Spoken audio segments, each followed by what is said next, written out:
কারণ এটা আমি আগেই বলেছি একটি ঐতিহাসিক সময়।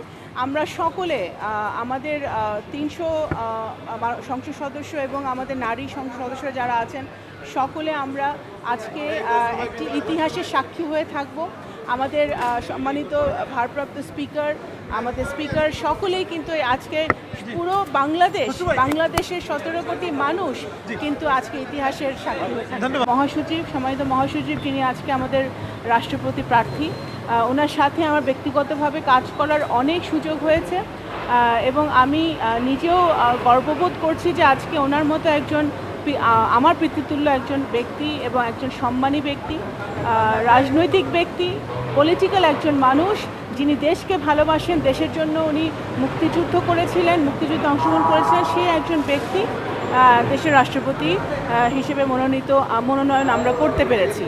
এবং আমরা সকলেই আমাদের মাননীয় প্রধানমন্ত্রীকে ধন্যবাদ জানাতে চাই যে উনি এমন একজন ব্যক্তিকে উনি নমিনেশন দিয়েছেন।